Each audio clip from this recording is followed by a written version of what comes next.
نحمده ونصلي على رسوله الكريم اما بعد فاعوذ بالله من الشيطان الرجيم بسم الله الرحمن الرحيم ان في خلق السماوات والارض واختلاف الليل والنهار لآيات لأولي الألباب الذين يذكرون الله قياما وقعودا وعلى جنوبهم ويتفكرون في خلق السماوات والأرض ربنا ما خلقت هذا باطلا سبحانك فقنا عذاب النار ربنا إنك من تدخل النار فقد أخزيته وما للظالمين من أنصار ربنا إننا سمعنا مناديا ينادي للإيمان أن آمنوا بربكم فآمنا ربنا فاغفر لنا ذنوبنا وكفر عنا سيئاتنا وتوفنا مع الأبرار ربنا وآتنا ما وعدتنا على رسلك ولا تخزنا يوم القيامة إنك لا تخلف الميعاد صدق الله العظيم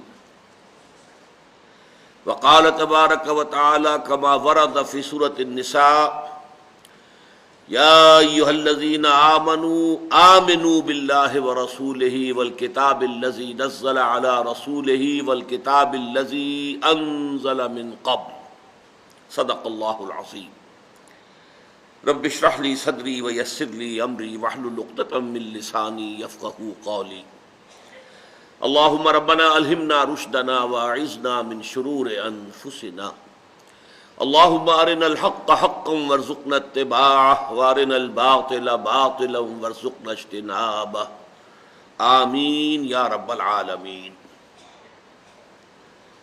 مطالعہ قرآن حکیم کے جس منتخب نصاب کا سلسلے وار درس ان مجالس میں ہو رہا ہے، اس کا جو حصہ دوم ہے، دوسرا حصہ، وہ مباحث ایمانی پر مشتمل ہے۔ اس کا سب سے پہلا سبق سورہ فاتحہ پر مشتمل تھا، اور دوسرا یہ ہے کہ جو سورہ آل عمران کے آخری رکوع کی آیات پر مشتمل ہے۔ جو 6 آیات میں نے ابھی آپ کو پڑھ کر سنائی ہیں، بلکہ صحیح معنی میں 5 آیات، ان کا مطالعہ ہم ایک حد تک کر چکے ہیں، لیکن مجھے خیال آیا کہ اس سلسلے میں ایمان کے بارے میں بعض بنیادی جو مباحث ہیں وہ آپ حضرات کے سامنے آ جانے چاہیے۔ ایمان اگرچہ ایک لفظ ہے کہ جو ہم میں سے ہر شخص بولتا ہے، عالم بھی، جاہل بھی، بڑا بھی، چھوٹا بھی، سب بولتے ہیں ایمان ایمان۔ اول تو یہ کہ اگر کسی سے آپ پوچھیں کہ ایمان کے معنی کیا ہیں تو وہ ہکا بکا ہو کر رہ جائے گا۔ ایمان کے لفظی معنی ہے کسی کو امن دینا۔ امن یا امنو، امنن یا امنتن، اس کے معنی ہے خود امن میں ہونا۔ اس سے اس میں فاعل بنتا ہے آمنن، وہ شخص جو امن میں ہے۔ آمن یؤمن ایمانن، باب افعال سے اس کا مطلب ہے کسی دوسرے کو امن دینا، اور اس سے اس میں فاعل بنتا ہے مؤمن، امن دینے والا۔ اسی معنی میں اللہ تعالیٰ کے ناموں میں سے ایک نام المؤمن ہے۔ اگر پہلے توجہ نہ ہوئی ہو تو آپ حیران ہوں گے کہ اللہ تعالیٰ کا بھی ایک نام المؤمن ہے۔ الملک القدوس السلام المؤمن المہیمن العزیز الجبار المتکبر۔ تو المؤمن، امن دینے والا، امن عطا کرنے والا، امن بخش، وہ اللہ ہے۔ اب یہ ایمان جو ہے، اگرچہ میں نے عرض کیا ایک لفظ ہے، اس کی قسمیں بہت سی ہیں، اس کی وسعت، اس کے اعتبار سے بہت فرق و تفاوت ہوگا، اس کی گہرائی، اس کے اعتبار سے بھی بہت فرق و تفاوت ہوگا، اگرچہ ہم ایک اصطلاح کے طور پر ایک لفظ ایمان استعمال کرتے ہیں۔ تو آج سب سے پہلے میں آپ کو ایمان کی 2 اہم قسموں کا آپ کے سامنے ذکر کرنے چلا ہوں کہ ایمان کی 2 بنیادی قسمیں کیا ہیں۔ یہ جو آپ کے پاس لیفلیٹ ہے چھپا ہوا، یہ آج کے درس کی یادگار آپ کے پاس رہے گا، اسی کے حوالے سے دیکھتے جائیے ایمان کی اقسام دو، قانونی ایمان اور حقیقی ایمان۔ اس کے لیے میں نے قرآن مجید سے ثبوت دینے کے لیے ابھی آپ کو سورہ نساء کی آیت نمبر 136 سنائی، یا ایھا الذین آمنوا آمنوا باللہ ورسولہ۔ کیا معنی ہوا؟ اے ایمان والو، ایمان لاؤ اللہ پر اور اس کے رسول پر۔ معلوم ہوا کہ یہ دو ایمان ہے، کوئی ایک ایمان تو کسی درجے میں پہلے حاصل ہے جس سے گفتگو ہو رہی ہے، یا ایھا الذین آمنوا، لیکن کوئی دوسرا ایمان ہے جس کو کہ حاصل کرنے کی ترغیب دلائی جا رہی ہے۔ یا ایھا الذین آمنوا آمنوا باللہ ورسولہ والکتاب الذی نزل علی رسولہ والکتاب الذی انزل من قبل۔ یہ جو ہمارا درس ہے بنیادی طور پر یہ سورہ آل عمران کی آیات پر مشتمل ہے۔ اس کے بعد آپ کو معلوم ہے سورہ نساء ہے، پھر سورہ مائدہ ہے، اس کی ایک آیت بڑی عظیم ہے، لیس علی الذین آمنوا وعملوا الصالحات جناح فیما طعموا اذا ما اتقوا وآمنوا وعملوا الصالحات ثم اتقوا وآمنوا ثم اتقوا واحسنوا واللہ یحب المحسنین۔ آپ کو معلوم ہے کہ شراب کے بارے میں اس کی حرمت کا جو حکم آیا ہے وہ تدریجاً آیا ہے۔ سورہ بقرہ میں صرف اتنی بات آئی کہ اے نبی یہ آپ سے شراب اور جوئے کے بارے میں پوچھ رہے ہیں، کہہ دیجئے ان دونوں کے اندر کچھ نفع بھی ہے لوگوں کے لیے، فائدے بھی ہیں، لیکن گناہ بھی ہے، اور ان دونوں کا گناہ کا پہلو جو ہے نفع کے پہلو سے بہت بڑھ کر ہے۔ یہ گویا کہ ایک انڈیکیٹر دے دیا گیا کہ آگے بات کدھر جائے گی، اس شراب کی حرمت کی طرف جائے گی۔ چنانچہ بہت سے صحابہ نے اسی آیت پر شراب ترک کر دی۔ اس کے بعد اگلا حکم آیا سورہ نساء میں، یا ایھا الذین آمنوا لا تقربوا الصلاۃ وانتم سکارا۔ اہل ایمان نماز کے قریب نہ جاؤ جبکہ تم نشے کی حالت میں ہو۔ معلوم ہوا بہت بری شے ہے جو نماز سے روک دے، جو دین کی جڑ ہے، بنیاد ہے، الصلاۃ و عماد الدین، اس سے روکنے والی شے ہے یہ شراب، لہذا کچھ لوگوں نے اس پر چھوڑ دی۔ لیکن ابھی چونکہ آخری حکم تو نہیں آیا تھا، وہ سورہ مائدہ میں آیا، فاجتنبوہ رجس من عمل الشیطان، یہ گندگی ہے، شیطانی عمل ہے شراب کا پینا، فاجتنبوہ، باز آ جاؤ، فہل انتم منتہون، اب باز آتے ہو کہ نہیں؟ اب اس پر صحابہ جو ہیں ان کے رونگٹے کھڑے ہو گئے، اگر یہ گندگی ہے، اگر یہ اتنی بری شے ہے تو ہمیں تو پیتے ہوئے جو ہے عمریں بیت گئی۔ آپ کے علم میں ہونا چاہیے کہ عرب معاشرہ جو تھا جاہلی، اس میں بھی پینے کی اصل شے شراب تھی، پانی نہیں۔ پانی دھونے کے کام آتا ہے، نہانے کے، دھونے کے۔ جیسے آج مغرب میں ہے، آپ ہوٹلوں میں چلے جائیے، پانی نہیں ملے گا آپ کو، شراب جتنی چاہے لے لیں، پانی کا دستیاب ہونا مشکل ہو جائے گا۔ پانی پینے کی چیز نہیں ہے، پینے کی چیز تو شراب ہے۔ یہی اس معاشرے میں تھا۔ تو اب جن لوگوں کو پیتے ہوئے عمریں بیت گئیں، انہیں کپ کپی طاری ہو گئی، ایک بہت ہی تشویش لاحق ہو گئی۔ میں آج کی اصطلاح میں کہہ رہا ہوں کہ ہمارے تو جسم کے ایک ایک سیل کے اندر شراب جو ہے داخل ہوئی ہوئی ہے، تو ہماری نجات کیسے ہوگی؟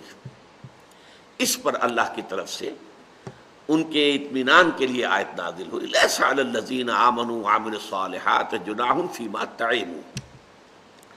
وہ لوگ جو ایمان لائے اور جنہوں نے نیک عمل کرے، ان پر کوئی حرج اور گناہ کی بات نہیں ہے جو وہ پہلے کھا پی چکے۔ جب تک حرمت کا آخری حکم نہیں آیا تھا اس وقت تک جو کھایا پیا وہ اللہ کی طرف سے معاف ہے، کنڈونڈ ہے۔ لیس علی الذین آمنوا وعملوا الصالحات جناح فیما طعموا۔ اب اس کے بعد تین رتبے آئے، اذا ما اتقوا وآمنوا وعملوا الصالحات ثم اتقوا وآمنوا ثم اتقوا واحسنوا۔ جب تک کہ ان کی روش یہ رہے کہ انہوں نے تقوی کا راستہ اختیار کیا اور ایمان لائے اور نیک عمل کیے، پھر ان کا تقوی اور بڑھا، وہ اور ایمان لائے۔ اب یہاں بھی دیکھیے وہ ایمان کے دو درجے آ گئے۔ پہلا درجہ اذا ما اتقوا وآمنوا وعملوا الصالحات، پھر دوسرا ترجمہ ثم اتقوا وآمنوا، پھر اور ایمان ان کا بڑھا، اور تقوی بڑھا تو وہ ایمان لائے اور ایمان لائے۔ تو یہ ایمان کے دو درجے جو ہیں سورہ نساء کی اس آیت سے بھی ثابت ہوئے یا ایھا الذین آمنوا آمنوا باللہ ورسولہ والکتاب الذی نزل علی رسولہ والکتاب الذی انزل من قبل، اے ایمان والو ایمان لاؤ اللہ پر اور اس کے رسول پر اور اس کتاب پر جو اس نے اپنے رسول پر نازل کی اور اس کتاب پر کہ جو اس سے پہلے نازل کر چکا۔ یہ ایمان کون سے؟ اب اس کو اصطلاح کا نام میں نے دیا ہے، یہ سمجھیے کہ اس کو جو قرآن مجید نے یہ ٹرم استعمال نہیں کی ہے، قانونی ایمان اور حقیقی ایمان۔ قانونی ایمان کا سارا دار و مدار اقرار باللسان پر ہے، حقیقی ایمان کا دار و مدار تصدیق بالقلب پر ہے۔ یہ یہاں پر آپ کو ایک دوسرے کے مقابل جو چیزیں نظر آ رہی ہیں ان کو دیکھتے جائیے۔ اس کے حوالے سے یہ عظیم حقائق ہیں جو اچھے لوگوں پر واضح نہیں ہیں، بہت لوگ کنفیوزڈ ہیں، بہت بحثیں ہیں، بڑی ہمارے ہاں اس پر تکرار ہے، جھگڑے ہیں، مناظرے ہیں، لیکن یہ اس طریقے سے بالکل کلیئر کٹ بات، ایک انالیسس کہ جس کے بارے میں بالکل جو ہے طبیعت کے اندر سکون اور اطمینان پیدا ہو جائے۔ اب یہ جو دو اصطلاحات آئی ہیں، اقرار باللسان اور اس کے مقابلے میں تصدیق بالقلب، یہ کہاں سے ماخوذ ہیں؟ یہ میری نہیں ہے، یہ ماخوذ ہے۔ کہاں سے؟ دیکھیے، ایمان مجمل اگر بچپن میں اللہ تعالیٰ نے آپ کے والدین کو توفیق دی ہو اور انہوں نے آپ کو یاد کرائے ہوں، 6 کلمے، ایمان مجمل، ایمان مفصل، بدقسمتی سے آج کل تو حال یہ ہے کہ میں کبھی کسی مجمع میں ہاتھ اٹھواتا ہوں تو معلوم ہوتا ہے کہ 5-10% سے زیادہ لوگ نہیں ہیں کہ جن کو یہ چیزیں یاد ہوں، اس لیے کہ زمانہ بدل گیا۔ کبھی تعلیم ہوتی تھی مسجد سے شروع ہوتی تھی، مکتب سے شروع ہوتی تھی، نورانی قاعدہ سے شروع ہوتی تھی، پھر قرآن پڑھا جاتا تھا، پھر کہیں جا کر کسی اسکول وغیرہ میں داخلہ ہوتا تھا، اور پہلے وہ کتابیں پڑھائی جاتی تھی۔ تعلیم الاسلام، مفتی کفایت اللہ رحمۃ اللہ علیہ، مفتی کفایت اللہ دہلوی کی کتاب ہے تعلیم الاسلام، لیکن اب زمانہ گزر گیا، لہذا مجھے اندیشہ ہے کہ شاید بہت سے لوگوں کو یاد نہ ہو، لیکن میں شرمندہ نہیں کرنا چاہتا۔ وہ الفاظ میں آپ کو سناتا ہوں۔ ایمان مجمل کیا ہے؟ آمنت باللہ کما ہوا باسمائہ و صفاتہ، میں اللہ پر ایمان لایا جیسے کہ وہ اپنے ناموں سے ظاہر ہے، اپنی صفات سے ظاہر ہے۔ اس کی ذات کو ہم نہیں جانتے ہیں، اس کے نام جانتے ہیں، اس کی صفات جانتے ہیں۔ بہت اہم مسئلہ ہے، لیکن یہ میرا موضوع اس وقت کا نہیں ہے کہ معرفت خدا بندی کے کون سا گوشہ ہے جو ہمارے لیے آؤٹ آف باؤنڈس ہے۔ ذات خدا بندی ہمارے فہم سے، تخیل سے، تصور سے، ہر چیز سے وراء الورا ثم وراء الورا ثم وراء الورا، we can't know it۔ ہاں، صفات خدا بندی ہم جان سکتے ہیں، اسماء خدا بندی ہم جان سکتے ہیں۔ آمنت باللہ کما ہوا باسمائہ و صفاتہ، میں اللہ پر ایمان لایا جیسے کہ وہ اپنے ناموں اور اپنی صفتوں سے ظاہر ہے۔ وقبلت جمیع احکامہ، اور میں نے اس کے تمام احکام تسلیم کر لیے، سر تسلیم خم ہے۔ اقرار باللسان و تصدیق بالقلب، اور اس بات کا میں اقرار تو اپنی زبان سے کر رہا ہوں اور تصدیق کر رہا ہوں اس کی اپنے دل سے۔ یہ ہے در حقیقت ایمان مجمل، اقرار باللسان و تصدیق بالقلب۔ اقرار باللسان کا تعلق قانونی ایمان سے ہے۔ ابھی کوئی ہندو، پارسی، سکھ، عیسائی، یہودی کہے اشہد ان لا الہ الا اللہ و اشہد ان محمد رسول اللہ صلی اللہ علیہ وسلم، وہ مسلمان ہو جائے گا؟ ہم کہیں گے، ہم اسے یہ نہیں کہہ سکتے کہ تم مومن نہیں ہو۔ قانونی ایمان اسے حاصل ہو گیا۔ وہ تو ایسے ہی ہے جیسے کبڈی کا کھیل ہوتا ہے کہ ایک لائن جو ہے کھینچی ہوئی ہے، آپ پالے سے ادھر ہیں یا ادھر ہے، پہلے ادھر تھے اب ادھر آ گئے، بات ختم ہو گئی، لائن ہی کراس کر دی ہے نا۔ آپ نے شہادت دی اقرار باللسان، پہلے آپ کافر تھے، غیر مسلم تھے، اب مسلمان ہو گئے۔ تو اقرار باللسان کا تعلق جو ہے وہ قانونی اسلام سے ہے، قانونی ایمان سے ہے، اور تصدیق بالقلب کا تعلق جو ہے وہ یقین قلبی سے، دل میں بھی یقین پیدا ہو جائے۔ صرف زبانی اقرار کافی نہیں ہے، دل کی تصدیق لازم ہے۔ اگلی بات دیکھیے، زبانی شہادت جو ہے اس کی اساس پر دنیا میں کسی کو مسلمان تسلیم کیا جاتا ہے۔ جو شخص کہے اشہد ان لا الہ الا اللہ و اشہد ان محمد رسول اللہ، آمنت باللہ و ملائکتہ و کتبہ و رسلہ والیوم الآخر والقدر خیرہ و شرہ من اللہ تعالی والبعث بعد الموت، آمنت باللہ کما ہوا باسمائہ و صفاتہ و قبلت جمیع احکامہ، اقرار باللسان و تصدیق بالقلب۔ اب ظاہر بات ہے تصدیق قلبی ہے یا نہیں ہے، اس کو ویریفائی کرنے کا ہمارے پاس کوئی ذریعہ نہیں۔ آج تک بھی کوئی آلہ دریافت نہیں ہوا ہے کہ جس کو ہم استعمال کر کے دیکھ سکیں کسی کے دل کے اندر وہ تصدیق قلبی ہے کہ نہیں۔ تو گویا کہ جو ظاہری ایمان ہے، جو قانونی ایمان ہے، اس کا دار و مدار کلیتاً اقرار باللسان پر ہے۔ اسی کی بنیاد پر کسی کو دنیا میں مسلمان سمجھا جاتا ہے۔ اس کے مقابلے میں دیکھ لیے آخرت میں اعتبار صرف حقیقی ایمان کا ہوگا، تصدیق بالقلب والے ایمان کا ہوگا۔ آخرت میں اللہ تعالیٰ جو ہے مجبور نہیں ہے کہ وہ ہمارے دلوں کو نہیں جان سکتا، وہ تو ہمارے دلوں کے حالات سے واقف ہے۔ وہاں وہی شخص مومن قرار پائے گا کہ جس کے دل میں یقین ہوگا۔ تو آخرت میں اعتبار صرف ایمان حقیقی کا، یعنی تصدیق بالقلب کا، یعنی یقین قلبی کا ہوگا۔ باقی دنیا میں کوئی شخص مسلمان کیا مسلمانوں کا لیڈر رہا ہو، رہنما رہا ہو، کوئی بڑا وہ دنیا میں جو ہے وہ ہو سکتا ہے شیخ الاسلام کے منصب پر فائز رہا ہو، بہت بڑا قائد ہو، لیکن اگر دل میں یقین نہیں ہے تو آخرت میں اس کا اندراج مومنوں میں نہیں ہوگا، وہ دنیا میں مسلمان مانا جائے گا۔ تو اب یہ چیزیں ایک دوسرے کے مقابل آ رہی ہیں، قانونی ایمان، حقیقی ایمان۔ قانونی ایمان کا دار و مدار اقرار باللسان پر، حقیقی ایمان کا دار و مدار تصدیق بالقلب پر۔ اقرار باللسان سے مراد کیا ہے؟ زبانی شہادت۔ تصدیق بالقلب سے کیا مراد ہے؟ یقین قلبی۔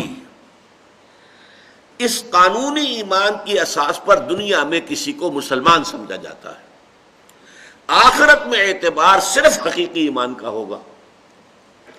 اب اس کے بعد جو اگلا لفظ ہے، اگلا جملہ ہے ایک دوسرے کے مقابل میں، یہ ایک دستوری اور قانونی حیثیت ہے جس میں نہ اضافہ ممکن ہے نہ کمی۔ قانونی ایمان جو ہے یہ ایک لیگل سٹیٹس دیتا ہے انسان کو، مسلمان ہوں میں، اشہد ان لا الہ الا اللہ واشہد ان محمد رسول اللہ، آپ کو ایک قانونی سٹیٹس حاصل ہو گیا، لیگل سٹیٹس۔ اب آپ ایک مسلمان عورت سے شادی کر سکتے ہیں، آپ مسلمان باپ کے بیٹے ہیں تو وراثت آپ کو منتقل ہو جائے گی، آپ وارث ہوں گے۔ اگر آپ مسلمان نہیں مانے جائیں گے تو کسی مسلمان عورت سے آپ کی شادی نہیں ہو سکتی۔ اگر آپ مسلمان نہیں تسلیم کیے جائیں گے تو مسلمان باپ کی وراثت آپ کو منتقل نہیں ہوگی۔ اگر آپ مسلمان مانے جائیں گے تبھی آپ اسلامی ریاست کے مکمل شہری ہوں گے، نہیں مانے جائیں گے تو پھر آپ اقلیتوں میں شمار ہوں گے، آپ کا جو ہے وہ جزیہ ادا کرنے والے ذمیوں کا سٹیٹس ہوگا، جو بھی ہوگا، لیکن آپ مکمل شہری اسلامی ریاست کے نہیں ہوں گے۔ تو یہ ایک لیگل سٹیٹس ہے، ایک قانونی حق ہے جو انسان کو حاصل ہو جاتا ہے۔ مسلمان کے جو بھی حقوق ہیں وہ اس بنیاد پر حاصل ہوتے ہیں، اس میں ہم کہیں نہیں دیکھ سکتے کہ اس کے دل میں ایمان ہے کہ نہیں ہے، یہ ہمارے دائرہ کار سے خارج ہے۔ کسی شخص کے بارے میں ہم نہ یقین سے کہہ سکتے ہیں کہ اس کے دل میں ایمان ہے، نہ یقین سے کہہ سکتے ہیں کہ اس کے دل میں ایمان نہیں۔ یہ دل کا معاملہ اس کا ہے اور اللہ کے درمیان ہے، جیسے نیت کا معاملہ ہے، ہم کسی کے بارے میں نہیں کہہ سکتے یقین سے کہ اس کی نیت نیک ہے، یہ سرٹیفکیٹ آپ نہیں دے سکتے، how can you give it. اسی طرح آپ کسی کے بارے میں یہ نہیں کہہ سکتے کہ اس کی نیت خراب ہے، آپ کو شواہد بلانے پڑیں گے، اگر اس نے غلط کام کیا تو اس کو غلط کام کی سزا دیجیے، نیت اس کی کیا تھی وہ جانے۔ اچھا، اس کے مقابلے میں آیا کہ یہ اس کی بنیاد پر جو ہے دنیا میں مسلمان تسلیم کیا جاتا ہے، اور یہ ایک دستوری اور قانونی حیثیت ہے جس میں نہ اضافہ ممکن ہے اور نہ کمی۔ لیگل سٹیٹس انسان کا جامد شے ہے، نہ گھٹتا ہے نہ بڑھتا ہے۔ لا یزید ولا ینقص، یہ جو الفاظ عربی میں لکھے ہیں، نہ گھٹتا ہے نہ بڑھتا۔ اب یہ در حقیقت ایک بہت بڑی کنٹروورسی ہے، اور اس میں امت مسلمہ کی دو عظیم ترین شخصیات جو ہیں ان کے مابین مشرق و مغرب کا بعد ہے۔ اس کے مقابلے میں کیا لکھا ہے؟ حقیقی ایمان گھٹتا بھی ہے بڑھتا بھی ہے، یزید و ینقص، یزید و زیادہ ہوتا ہے، و ینقص کم بھی ہوتا ہے۔ یہ گویا کہ ایک مشرق کی بات ہے تو ایک مغرب کی ہے، بعد المشرقین ہو گیا کہ نہیں؟ اور آپ حیران ہوں گے کہ یہ ائمہ دین میں سے عظیم ترین جو دو امام ہیں، اس لیے کہ فقہ کے گل سرسبد امام اعظم امام ابو حنیفہ ہے رحمۃ اللہ علیہ، کوئی شک نہیں، اور محدثین میں سے سید المحدثین رئیس المحدثین امام بخاری رحمۃ اللہ علیہ۔ امام ابو حنیفہ کہتے ہیں لا یزید ولا ینقص، نہ ایمان گھٹتا ہے نہ بڑھتا ہے، اور امام بخاری کہتے ہیں یزید و ینقص، گھٹتا بھی ہے بڑھتا بھی ہے۔ کوئی ریکنسیلیشن بظاہر نظر آتی ہے ان دو سٹیٹمنٹس میں؟ اپیرنٹلی دے آر irreconcilable، ان کو جوڑا جا ہی نہیں سکتا، لیکن ہے، جوڑا جا سکتا ہے۔ وہ اللہ تعالیٰ کے فضل و کرم سے میں نے اس کو واضح کیا۔ یہ چیزیں میں کم سے کم 20-25 برس سے بیان کر رہا ہوں۔ حقیقت ایمان پر میرے 5 لیکچر اسی میں ہوئے تھے، 1.5 گھنٹے کے 5، اس کے ویڈیوز موجود ہیں۔ یہ کوئی معمولی سا مضمون تو نہیں ہے۔ اس وقت تو میں منتخب نصاب کے درس کے ضمن میں کچھ چیزیں آپ کو بتا رہا ہوں، اس پر میری بڑی لمبی چوڑی بحثیں۔ دیکھیے امام ابو حنیفہ چونکہ فقیہ ہیں، ان کا دائرہ عمل، دائرہ کار، دائرہ غور و فکر جو ہے وہ ہے فقہ، قانون۔ وہ قانون کے اعتبار سے بات کر رہے ہیں کہ ایمان نہ گھٹتا ہے نہ بڑھتا۔ اس کی کیا مثال میں آپ کو دوں؟ 100% کہہ رہے ہیں۔ دیکھیے ایک مسلمان کے 2 بیٹے، ایک بیٹا تہجد گزار، 5 وقتہ نماز جو ہے وہ تکبیر اولیٰ کے ساتھ مسجد میں پڑھتا ہے، دوسرا جو ہے فاسق و فاجر ہے، نماز پڑھتا بھی ہے تو گنڈے دار پڑھتا ہے۔ کتنا فرق ہو گیا؟ لیکن اگر والد کا انتقال ہوگا تو وراثت دونوں کو برابر ملے گی۔ یہ نہیں ہوگا کہ یہ متقی ہے، تہجد گزار ہے، اسے زیادہ دو، اور یہ تو فاسق و فاجر ہے، مسلمان تو ہے۔ اگر تو مسلمان ہی نہ رہے تو وراثت سے محروم ہو گیا، 0 ہو جائے گا پھر تو۔ لیکن اگر اسے آپ نے مسلمان مانا، فاسق ہے تب بھی مسلمان ہے، فاجر ہے تب بھی مسلمان ہے، نمازی جو اگر وہ گڈے دار پڑھتا ہے نماز تب بھی مسلمان ہے، بلکہ تارک صلاۃ بھی مسلمان ہے۔ صرف منکر صلاۃ جو ہے وہ اسلام کے دائرے سے خارج ہوتا ہے، اسلام صلاۃ کا انکار کرے گا تو دائرہ اسلام سے خارج، لیکن نہیں پڑھتا ہے تو اس سے وہ فاسق و فاجر شمار ہوگا، وہ دائرہ اسلام سے، قانونی اسلام کے دائرے سے باہر نہیں ہوگا۔ اور جب تک وہ شخص اسلام کے دائرے میں ہے اس کا حق بالکل مساوی ہے، متقی، تہجد گزار، 5 وقتہ نماز کا پابند، اور یہ جو فاسق و فاجر ہے اور جو نمازیں بھی پڑھتا ہے تو اگر پڑھتا بھی ہے تو گنڈے دار، ان دونوں کا حق وراثت میں مساوی ہوگا۔ یہ ہے چونکہ قانون کا مسئلہ، یہ ہے لیگل سٹیٹس کا مسئلہ، یہ ایک جامد شے ہے، نہ گھٹتی ہے نہ بڑھتی ہے، انسان کے حقوق نہ بڑھیں گے نہ گھٹیں گے۔ لیکن حقیقی ایمان سید المحدثین امام بخاری کہتے ہیں بڑے ڈٹ کر یزید و ینقص، اور اس کے لیے قرآن مجید کی آیات ہیں، زادتہم ایمانا، ان کے ایمان میں اضافہ ہو گیا، قرآن سے ثابت ہے۔ اس اعتبار سے یہ حقیقی ایمان جو ہے قلب کے اندر، قلب کے بارے میں تو آپ کو معلوم ہے نا، دل وہ شے ہے ہمارے جسم کا وہ ٹکڑا ہے جسے کسی کل چین نہیں ہے۔ یہ تو میں نے محاورتاً کہا ہے، فزیولوجی کے اعتبار سے کیا ہے، یہ دل جو ہے مسلسل حرکت میں ہے، یا یہ پھیل رہا یا سکڑ رہا ہے، پھیل رہا ہے سکڑ رہا ہے، پھیل رہا ہے سکڑ رہا ہے۔ ہمارے جسم کے ہر عضو کے لیے آرام کا وقفہ ہوتا ہے۔ دل کے لیے آرام، دل کے لیے آرام کا مطلب موت، دل کی حرکت بند، موت۔ یہ دل کا معاملہ جو ہے اسی طرح دلی ایمان جو ہے، حقیقی ایمان، وہ بھی ایک سطح پر قائم نہیں رہتا۔ آپ نیک لوگوں کی صحبت میں بیٹھیے، اچھا وعظ آپ نے کہیں سنا ہے، اچھی تقریر سنی ہے، دل پذیر کوئی وعظ، کوئی نصیحت سنی ہے، آپ کے ایمان میں اضافہ ہو جائے گا۔ آپ نے قرآن کی خود تلاوت کی ہے یا کہیں درس قرآن سنا ہے، آپ کے ایمان میں اضافہ، آپ کو خود محسوس ہوگا کہ کوئی چیز ہے جو میرے اندر بڑھ گئی۔ اور غافلوں کی صحبت میں بیٹھیے، جہاں ٹھٹھے لگ رہے ہوں اور جہاں لطیفے ہو رہے ہوں، فحش گوئی ہو رہی ہو معاذ اللہ، تو وہاں کیا ہوگا؟ ایمان گھٹے گا۔ تو الایمان یزید و ینقص، یہ قول کس کا ہے؟ امام بخاری رحمۃ اللہ علیہ کا، اور 100% درست۔ اور الایمان لا یزید ولا ینقص، یہ قول کس کا؟ امام ابو حنیفہ کا رحمۃ اللہ علیہ، اور 100% درست۔ یہ ریکنسیلیشن ہے دونوں میں، کہ اصل میں یہ ایمان کے دو مختلف ایسپیکٹس کے بارے میں بات کر رہے ہیں۔ ایک ایمان ہے قانونی ایمان، امام ابو حنیفہ فقیہ ہیں، انہوں نے فقہ کے اعتبار سے، انہوں نے کانسٹیٹیوشنل اور لیگل ایسپیکٹس کے اعتبار سے کہا ہے کہ ایمان جامد حقیقت ہے، نہ یہ گھٹتی ہے نہ بڑھتی ہے، یا زیرو ہے یا فل ہے۔ اس کو ہم کہتے ہیں فزیولوجی میں ایک لا ہے، آل اور نن لا۔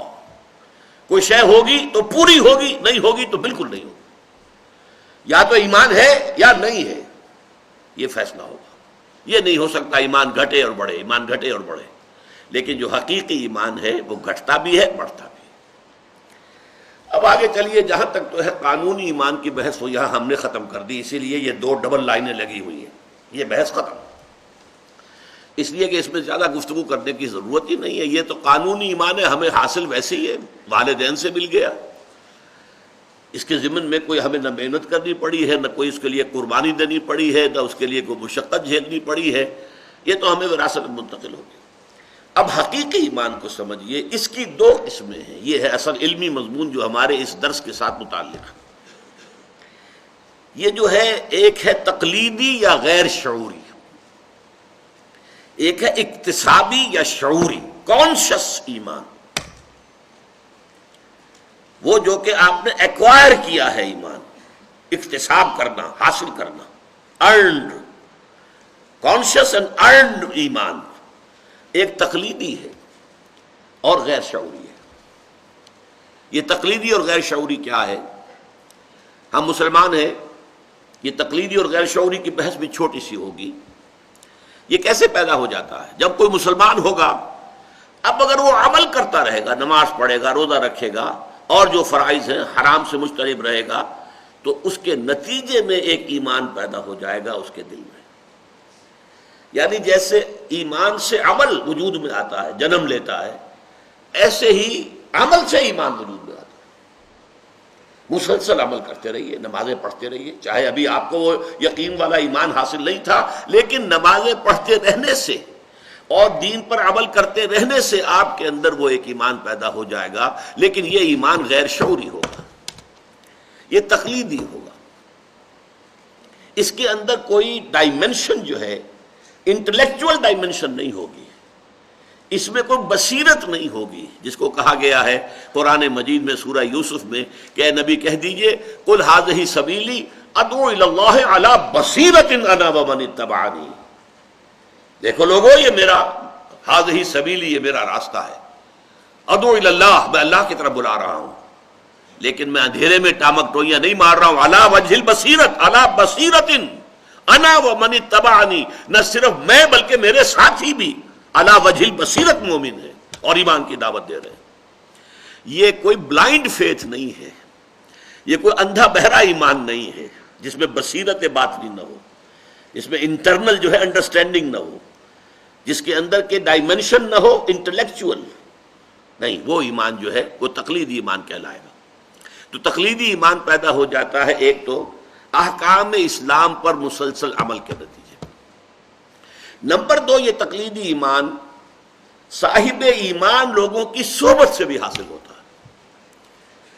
جو صاحب ایمان ہے، جن کے دلوں میں ایمان موجود ہے، یقین قلبی والا ایمان موجود ہے، آپ ان کے قریب رہیں گے، ان سے ملیں گے، ان کے پاس بیٹھا کریں گے، ان سے گفتگو کریں گے، ان کی صحبت سے مستفید ہوں گے، تو اس سے بھی آپ کے اندر وہ ایمان پیدا ہو جائے گا، یقین والا ایمان پیدا ہو جائے گا، اگرچہ پھر یہ تقلیدی ہوگا، غیر شعوری ہوگا، یقین تو ہے نا۔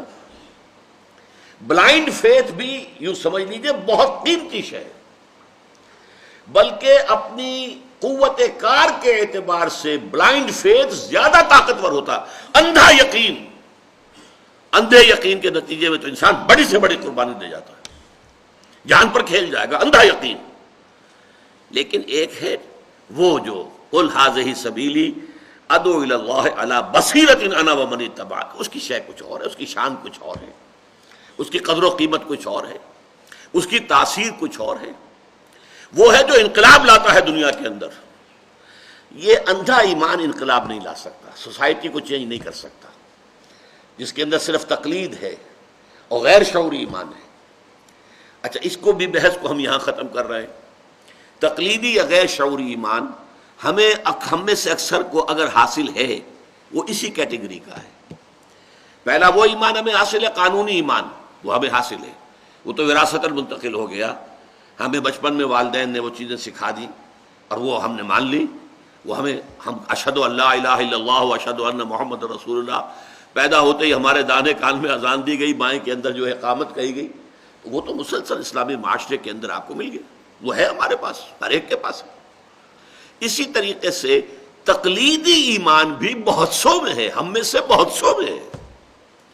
ایسا نہیں ہے کہ اب بالکل بے یقین قوم ہے، نہیں ہے۔ اور وہ کیوں کیسے پیدا ہوا ہے؟ مسلسل عمل کرنے سے۔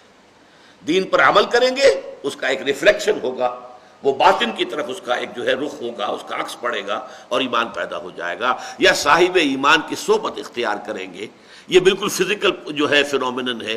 آپ آگ کی بھٹی کے سامنے بیٹھیں گے، حرارت آپ تک آ جائے گی، بس سامنے بیٹھنا ہی ہے نا، اور آپ کو کچھ نہیں کرنا، آپ کے ایفرٹ کے بغیر، بلکہ آپ کے کسی شعور کے بغیر وہ حرارت آ جائے گی۔ برف کی سریں رکھی ہوئی ہیں، ان کے قریب ہوں گے آپ کو برودت اور ٹھنڈ جو ہے پہنچ جائے گی۔ اسی طرح صاحب ایمان کی صحبت سے ایمان پیدا ہو جائے گا، اگرچہ وہ ایمان تقلیدی اور غیر شعوری ہوگا۔ اب آئیے اکتسابی یا شعوری ایمان، یہ ہے در حقیقت جو ہائیسٹ آرڈر آف ایمان ہے، یہ انبیاء و صدیقین کا ایمان ہے۔ آپ کو معلوم ہے نبی بھی ایمان لاتا ہے، جیسے میں نے کہا المومن اللہ کا نام ہے، تو نبی بھی تو مومن ہے نا۔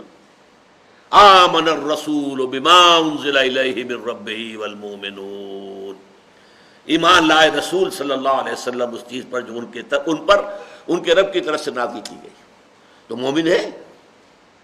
پھر مومن اول، حضور پر ایمان لانے والے اول ابو بکر صدیق، کلیم اول سینائے ماں، کلیم اول ہے سینائے ماں، حضرت حضور کے لیے یہ لفظ استعمال کیا، حضرت ابو بکر کی شان میں اقبال نے کہا۔ یہ جو ایمان ہے صدیقین کا، انبیاء کا، یہ اکتسابی اور شعوری ہے۔ اس کی بحث ہے جو ہم نے کی ہے ان 5 آیات کے ذیل میں۔ اس کی کیسے سنتھسس ہوتا ہے، کیسے یہ وجود میں آتا ہے، کیسے اس کی ترکیب ہوتی ہے، اس کا اب نیچے درج کیا گیا۔ سب سے پہلے ایمان باللہ، لیکن ایمان باللہ جو ہے خالصتاً بدیہیات فطرت کی اساس پر پیدا ہوتا ہے اور آیات آفاقیہ و انفسیہ کے ذریعے پیدا ہوتا ہے۔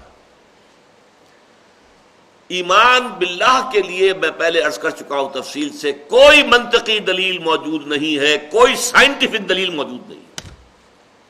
جو دلیل پیش کی جائے گی اس کو دوسری دلیل رد کر دے گی، کاٹ دے گی۔ ان الحدید بالحدید یفلح، لوہا لوہے کو کاٹ دیتا ہے۔ اسی لیے امام راضی کے بارے میں اب میں نہیں کہہ سکتا یہ کہانی ہے یا واقعہ ہے، ہو سکتا ہے واقعہ ہی ہو سکتا ہے ایسے ہی کہاوت مشہور ہوئی ہو، لیکن مشہور ہے کیونکہ وہ ہمارے ہاں منطقی اور فلسفی مفسرین میں ٹاپ پر ہیں۔ ہمارے ہاں جو اولین تفسیریں لکھی گئی ہیں، جو عربی تفاسیر ہیں، ان میں سے ایک ہے وہ کہ جو روایات کے اعتبار سے ٹاپ پر ہے، وہ تفسیر طبری ابن جریر، جس کا خلاصہ ابن کثیر۔ ایک وہ ہے جو عربی گرامر کے اعتبار سے، عربی ادب کے اعتبار سے ٹاپ پر ہے، وہ زمخشری کی تفسیر۔ اور نمبر 3 ایک وہ جو عقل کے اعتبار سے، منطق کے اعتبار سے، فلسفے کے اعتبار سے، ریاضی کے اعتبار سے، فلکیات کے اعتبار سے، ان تمام اعتبارات سے جو تفسیر لکھی گئی ہے وہ ٹاپ پر ہے تفسیر کبیر امام راضی کی۔ بہت بڑے منطقی، بہت بڑے فلسفی، یہاں تک کہ بعض اہل حدیث حضرات تو ان کی تفسیر پر جو ہے ایک پھبتی چست کرتے ہیں، پھبتی مذاق اڑاتے ہیں اس کا، فیہا کل شیء الا التفسیر، ان کی تفسیر میں ہر شے ہے سوائے تفسیر کے، منطق ہے، فلسفہ ہے، فلکیات ہے، نہ معلوم کیا کیا کچھ ہے۔ لیکن بات صحیح نہیں ہے، مجھے بہت پسند ہے وہ قرآن مجید کی جس عبارت پر گفتگو کرتے ہیں اس کا پہلے انالیسس کرتے ہیں، لوجیکل انالیسس، اس میں مسائل کون کون سے آئے ہیں، اس میں پرابلم کون کون سے پیدا ہوتے ہیں، اس میں سوال کون کون سے اٹھتے ہیں جنہیں حل کرنا ہے، فیہ مسائل، پہلے ان کو بہت مرتب کریں گے، پھر اس کے جواب دینے کی کوشش کریں گے۔ تو بڑی اونچی تفسیر لے۔ ان کے امام راضی کے بارے میں آتا ہے کہ موت کے قریب شیطان آ گیا ان سے مناظرہ کرنے کے لیے، تم خدا کو مانتے ہو کہ ہاں میں مانتا ہوں، کس دلیل سے مانتے ہو؟ ایک دلیل دی، شیطان نے اس کو کاٹ دیا، دوسری دلیل دی، شیطان نے اس کو بھی رد کر دیا، تیسری دلیل دی، اس کو بھی کاٹ دیا۔ تنگ آ کر پریشان ہو کر آخر میں امام راضی نے فرمایا اموت علی عقیدت امی، میں اپنی ماں کے عقیدے پر جان دے رہا ہوں، منطق فلسفہ سب ختم۔ جیسے میری ماں تھی، ان پڑھ تھی، امی تھی، وہ کوئی فلسفی نہیں تھی، منطقی نہیں تھی، خدا کو مانتی تھی، میں اسی طریقے سے اس اندھے بہرے ایمان کے اوپر، اندھے ایمان کے اوپر جان دے رہا ہوں، اموت علی عقیدت امی۔ تو یہ جان لیجئے کہ ایمان باللہ کے لیے کوئی نہ منطقی دلیل ہے نہ سائنٹیفک دلیل ہے، یہ بدیہیات فطرت میں سے اندر ہے، انسان کے ذہول ہے، بھول گیا انسان، کائنات میں گم ہو گیا، باہر ماحول کی دنیا میں کافر کی یہ پہچان کے آفاق میں گم ہے، یہ اس کی توجہ نہیں ہے۔ اس کے لیے یاد دلانا اسے آیات کے ذریعے سے، آیات آفاقی، آیات انفسی، اس کے ذریعے سے یاد دلانا، جیسے بھولی ہوئی کسی شے کو آپ کو یاد دلانا ہو، اس کی کوئی نشانی آپ کو دکھائی جائے، یاد آ جائے گا، ہاں ٹھیک ہے، بس اس کے لیے کوئی منطقی دلیل نہیں۔ اس کے لیے جیسا کہ ہم پڑھ چکے ہیں اس درس میں پہلی آیت، ان فی خلق السماوات والارض واختلاف اللیل والنہار لآیات لأولی الالباب، آسمانوں اور زمین کی تخلیق میں اور دن اور رات کے الٹ پھیر میں بڑی نشانیاں ہیں اہل ایمان کے لیے، اہل ایمان نہیں، اہل عقل کے لیے، ہوش مندوں کے لیے۔ لیکن جیسے یہ سورہ آل عمران کے 20ویں رکوع کی پہلی آیت ہے، ایسے ہی سورہ بقرہ کے 20ویں رکوع کی پہلی آیت بھی ہے۔ یہاں اللہ کی 4 آیات نشانیاں بیان کی گئی، آسمان، زمین، رات اور دن، اور وہاں اس آیت میں آیت الآیات جس کا میں نے عنوان رکھا ہے، 10 آیتیں ایک آیت میں ہیں۔ ان فی خلق السماوات والارض واختلاف اللیل والنہار والفلک التي تجری فی البحر بما ينفع الناس وما انزل اللہ من السماء من ماء فاحیا به الارض بعد موتها وبث فيها من كل دابة وتصریف الرياح والسحاب المسخر بین السماء والارض لآیات لقوم یعقلون۔ آیت ہے، نشانیاں ہیں، نشانیوں سے یاد آ جائے گا تو آ جائے گا، نہیں آئے گا تو دنیا کی کوئی دلیل نہیں منوا سکتی اس سے اللہ کے وجود کو۔ وہ اندر سے ابھرے گا، اس کا انر کانشسنس، ڈورمنٹ کانشسنس، اس کے اپنے اندر ہے وہ وجود، لیکن وہ سویا ہوا ہے، ڈورمنٹ ہے، انرٹ ہے، اس کو جگانا ہے۔ اس کو جگانے کے لیے آیات آفاقیہ، آیات انفسیہ تمہارے اندر، وفی انفسکم افلا تبصرون۔ ہاں اس میں ایک تیسری چیز جو یہاں پر لکھی جانی چاہیے تھی، وہ یہ ہے کہ آیات قرآنیہ جو ہیں یہ کیٹلیٹک ایجنٹ کا کام کرتی ہیں، آیات آفاقیہ کی طرف متوجہ کرتی ہیں۔ دیکھو ذرا یہ پھل کو پکتے ہوئے دیکھو، اذا اثمرا، ذرا اس کے پھلوں کو دیکھو، درختوں پر کیسے آتے ہیں۔ افلا ينظرون الى الابل كيف خلقت والى السماء كيف رفعت والى الجبال كيف نصبت والى الارض كيف سطحت فذكر انما انت مذکر۔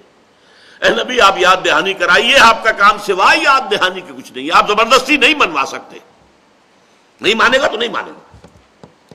تو ایمان باللہ کے لیے جو الفاظ یہاں لکھے ہیں، خالصتاً بدیہیات، بدیہ کسے کہتے ہیں؟ بدیہ وہ شے جو از خود روشن ہو، واضح ہو، جس کے لیے کسی دلیل کی ضرورت نہیں، وہ ہمارے فطرت کے اندر، بدیہیات فطرت کی اساس پر، اور آیات آفاقیہ اور آیات انفسیہ کے ذریعے سے ایمان باللہ حاصل ہوتا ہے۔ البتہ اگلا ایمان، ایمان بالآخرت، اس میں بدیہیات فطرت اور عقل انسانی دونوں کا امتزاج آ جائے گا۔ فطرت کی بدیہیات میں سے کیا بات ہے؟ نیکی نیکی ہے، بدی بدی ہے۔ یہ ہماری نگاہ کا فطور نہیں ہے، nothing is good or bad, only thinking makes it so، نہیں، نیکی نیکی ہے، بدی بدی ہے۔ ایول ایول ہے، گڈ گڈ ہے، یہ پرماننٹ مورل ویلیوز ہیں۔ فَأَلْهَمَهَا فُجُورَهَا وَتَقْوَاهَا، یہ تو انسان کے نفس کے اندر یہ چیزیں پیوست کر دی گئی ہیں الہامی طور پر۔ یہ تو بدیہیات فطرت میں سے ہو گیا۔ عقل کیا کہتی ہے کہ یہاں کوئی چیز بے نتیجہ نہیں ہے، ہر شے میں کوئی حکمت ہے، ہر شے میں کوئی مقصد ہے، گھاس کا تنکا بھی بغیر مقصد کے نہیں ہے، بغیر نتیجے کے نہیں ہے، یہ ہے عقل۔ اب ان دونوں کو جوڑیے تو نیکی کا نتیجہ یہاں اچھا نکلنا چاہیے، بدی کا برا نکلنا چاہیے۔ گندم از گندم بے رویت، جو سے جو، جو کہ ہم دیکھتے کہ نہیں نکل رہا، بلکہ بسا اوقات الٹا نکلتا ہے۔ نیکوکاروں کے لیے فقر ہے، فاقہ ہے، مصائب ہیں، مشکلات ہیں۔ بدکاروں کے لیے یا جن کے کوئی سکروپلز نہیں ہے زندگی میں، کوئی اصول ہے ہی نہیں، جو بھی وقت کا تقاضا ہوا اس کے مطابق ڈھل گئے، جنہیں آج کل آپ لوٹے کہتے ہیں یا جو چاہے بھی کہیں، جن کی کوئی پیدا ہے ہی نہیں، چلو تم ادھر کو ہوا ہو جدھر کی، تو ظاہر بات تکلیف کائے کو آئے گی۔ جدھر ہجوم جا رہا ہے ادھر آپ چلتے جائیں گے، آپ کو ایفرٹ بھی نہیں کرنی پڑتی۔ ہجوم کے خلاف چلنا چاہیں گے تو آپ کو بڑی زبردست ایفرٹ کرنی پڑے گی۔ لہذا یہاں ہم دیکھتے ہیں کہ برعکس معاملہ ہے، نیکوکاروں کے لیے مصیبتیں ہیں، فقر ہے، فاقہ ہے، تنگی ہے، بدکاروں کے لیے عیش ہے۔ آپ کے ہاں سب سے زیادہ پیسہ کن کے پاس ہے؟ اسمگلرز کے پاس، ہیروئن کا کاروبار کرنے والوں کے پاس، اور ان کی عزت ہے۔ کم سے کم یہ ہے کہ آج سے پاکستان بننے سے پہلے ہمارے معاشرے میں یہ ضرور تھا کہ ایسے لوگوں کے لیے عزت نہیں تھی، جن کے بارے میں معلوم ہوتا تھا کہ ان کے جو آمدنی کے ذرائع ہیں وہ غلط ہیں۔ آج تو ہماری ایسی قلب ماہیت ہوئی ہے کہ ہم انہیں جھک کر سلام کرتے ہیں، اس لیے کہ اس کا محل بہت بڑا ہے، اس کی کار بڑی لمبی ہے، بڑی نئی ہے، چمکیلی ہے، بڑکیلی ہے، یہ مرسیڈیز پر آ رہا ہے، نئی مرسیڈیز ہے، اس لیے سلام کریں گے۔ لہذا ایک اور زندگی ہونی چاہیے۔ ربنا ما خلقت هذا باطلا سبحانک فقنا عذاب النار۔ اس دوسری زندگی میں مورل لا کو پورے طور پر بروئے کار آنا چاہیے۔ نیکوکاروں کو ان کی نیکی کی بھرپور جزا ملے، اور بدکاروں کو اور مجرموں کو اور شریروں کو ان کی شرارتوں اور بدکاری کی بھرپور سزا ملے۔ یہ ہے ایمان بالآخرت کے لیے قرآن مجید کا استدلال۔ اب اس کے بعد تیسرا ایمان ہے ایمان سمعی۔ یہ اصطلاح ہے مولانا محمود حسن شیخ الہند دیوبندی رحمۃ اللہ علیہ، اس کو کہتے ہیں ایمان سن کر ایمان۔ جو لوگ ان دو منزلوں سے گزر چکے ہوں، بدیہیات فطرت کی بنیاد پر آیات آفاقیہ، آیات انفسیہ کے ذریعے اللہ کی معرفت حاصل ہو گئی، اب اللہ کو یاد رکھتے ہوئے الذین یذکرون اللہ قیاما وقعودا وعلی جنوبہم ویتفکرون فی خلق السماوات والارض، تفکر کرتے ہیں، عقل سے کام لیتے ہیں، وہ پہنچ جاتے ہیں ایمان بالآخرت پر۔ اب جب کسی نبی کی آواز کان میں آئی یا نبی کے امتی داعی کی، ظاہر بات ہے کہ نبی ہی داعی نہیں تھے، حضرت ابوبکر بھی داعی بن گئے تھے نا، ان کی دعوت پر عشرہ مبشرہ جو ہمارے چوٹی کے 10 صحابہ ہیں، ان میں سے 6 وہ ہیں جو حضرت ابوبکر کی دعوت و تبلیغ پر ایمان لائے۔ تو وہ کیا کہتے ہیں؟ فوراً کہہ اٹھتے ہیں ربنا اننا سمعنا منادیا ینادی للایمان، اے رب ہمارے، ہم نے سنا ایک پکارنے والے کی پکار کو کہ وہ ایمان کی ندا لگا رہا ہے، ایمان کی منادی کر رہا ہے، ایمان کی صدا دے رہا ہے، فآمنا، تو ہم ایمان لے آئے۔ یہ ایمان بالرسالت ہے۔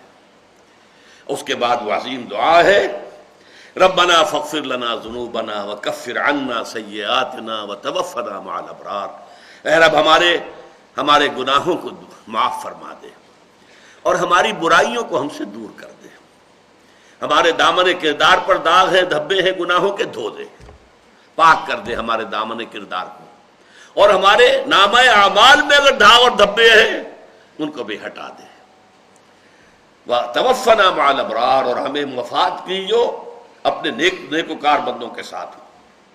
ربنا وآتنا ما وعدتنا علی رسلک، اے رب ہمیں وہ سب کچھ دیجو جس کا تو نے ہم سے وعدہ کیا اپنے رسولوں کی معرفت۔ رسولوں نے بتایا جنت ملے گی، یہ ملے گا، وہ ملے گا، یہ وعدے کس نے؟ یہ ظاہر بات ہے عقل سے تو معلوم نہیں ہو سکتا تھا جنت کس شے کا نام ہے اور جہنم کس شے کا نام ہے، یہ سارا ایمان سمعی سے متعلق ہے۔ جو وعدے تو نے ہم سے کیے اپنے رسولوں کے ذریعے سے وہ سب کچھ ہمیں دیجو، اور ہمیں قیامت کے دن رسوا نہ کیجو، انک لا تخلف المیعاد، تو اپنے وعدے کے خلاف کرنے والا نہیں ہے۔ ہمیں اندیشہ اگر ہے تو یہ ہے کہ پتہ نہیں ہم ان وعدوں کے مصداق قرار پا سکیں گے یا نہیں۔ بارک اللہ لی ولکم فی القرآن العظیم ونفعنی وإیاکم بالآیات والذکر الحکیم۔